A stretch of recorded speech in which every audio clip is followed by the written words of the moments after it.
En fait, ça a été hyper simple. Je pensais pas que c'était aussi simple de créer son propre rouge à lèvres.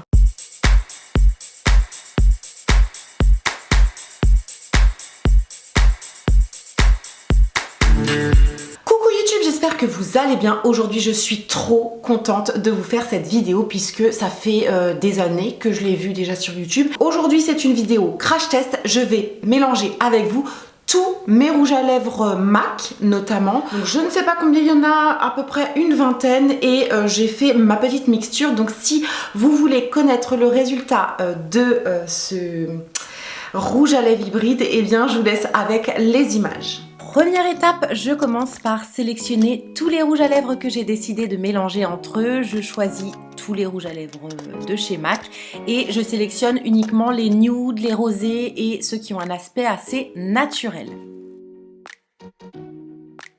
Ensuite, je décide de swatcher les rouges à lèvres un par un avec le nom de chacun afin de pouvoir faire une petite comparaison sur le rouge à lèvres que je vais obtenir à la fin. Pour le matériel, je vais avoir besoin de l'alcool pour désinfecter mes instruments, du coton, un petit support à rouge à lèvres, un couteau ainsi qu'une petite coupelle.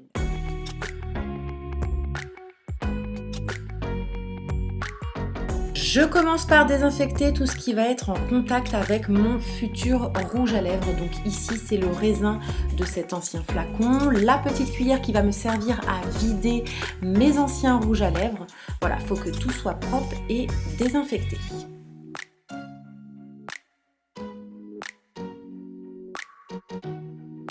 J'attrape un couteau tranchant et je viens découper un petit morceau de chacun de mes rouges à lèvres. Je mets ça dans la coupelle. Ici, l'idée est de faire fondre tous mes rouges à lèvres au bain-marie. Donc, je place la coupelle dans une petite poêle avec de l'eau et j'attends que ça fonde. Je mélange au fur et à mesure.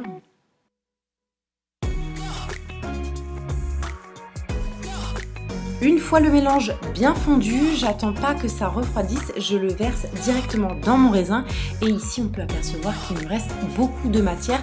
Je viens refondre la matière pour verser le tout dans un autre compartiment de chez Lush.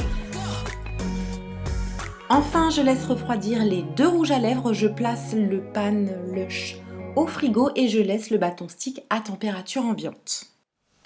Franchement, je pensais que j'allais beaucoup plus galérer pour obtenir un raisin bien dur et tout machin.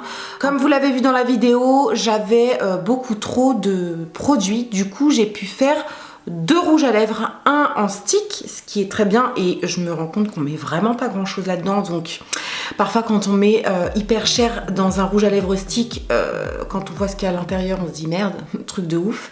Et j'ai obtenu un espèce de gros pot de rouge à lèvres comme ça. On peut déjà apercevoir la couleur que ça donne. Franchement, si je kiffe le rouge à lèvres, la couleur, si ça me va bien et tout, je pense refaire l'expérience avec d'autres teintes, genre des rouges, des roses, des très foncés, enfin vous voyez. Donc je vais l'appliquer avec vous, j'ai pas de miroir sous la main.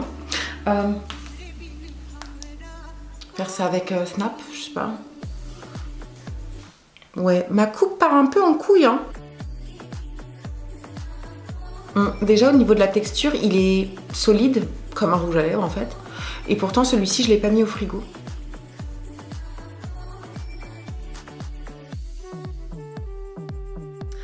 Alors, en termes de couleur, bah écoutez, c'est un espèce de nude qui me va plutôt bien au teint, qui fait un rendu naturel. Je pense que la couleur est assez fidèle à la réalité, très confortable. Je serais curieuse de voir ce que ça donne avec une vraie application comme je peux le faire avec mes autres rouges à lèvres.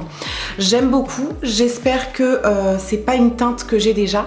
Pour vérifier ça, je me suis amusée à swatcher tous les rouges à lèvres que j'ai mélangés ensemble pour pouvoir faire un petit comparatif en termes de coloris.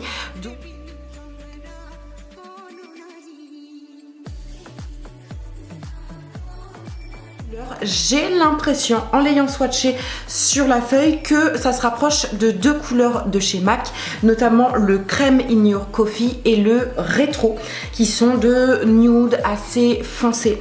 Donc je les ai ici, je vais swatcher les trois sur ma main pour voir si effectivement c'est exactement la même couleur, et dans ces cas-là je serais assez déçue. Mais bref, donc là je swatch mon hybride.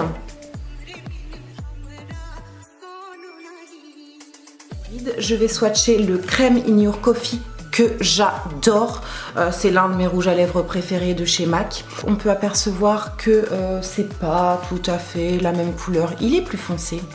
Ok, donc le Rétro se trouve ici, on peut clairement apercevoir, hein, je pense que ça se voit, que c'est trois teintes complètement différentes, et je pense que je vais swatcher d'autres couleurs pour voir si effectivement c'est une teinte que j'ai déjà. En termes de texture, de confort et tout, j'en ai parlé un petit peu tout à l'heure je crois, mais il est extrêmement confortable, il est très crémeux, il est pas mat du tout, il est plutôt légèrement brillant, enfin voilà, un rouge à lèvres classique mais avec une couleur que je n'avais pas, donc je suis très contente. C'est un espèce de rosé nude naturel, voilà, une sorte de un peu vieux rose qui est très joli ma foi.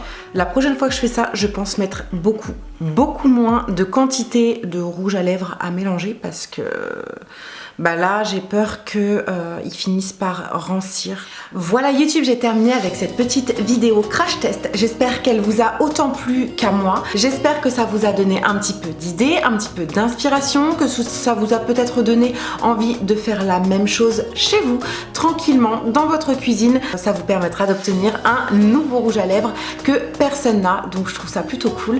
En tout cas, moi je me suis éclatée. Si vous aussi vous vous êtes éclaté, eh bien je vous invite à me faire péter tous les petits pouces vers le haut. Je vous invite à vous abonner à ma chaîne si c'est pas encore fait. Voilà. De même, je vous remercie 1000 fois de participer à mon Utip, donc ça me permet d'avoir une petite cagnotte. Vous mettez en route une petite pub de 30 secondes, voilà, vous n'êtes pas obligé de la regarder, et moi ça me rapporte 4 centimes. Sur ce, en attendant la prochaine vidéo, je vous embrasse très fort et soyez inspirés.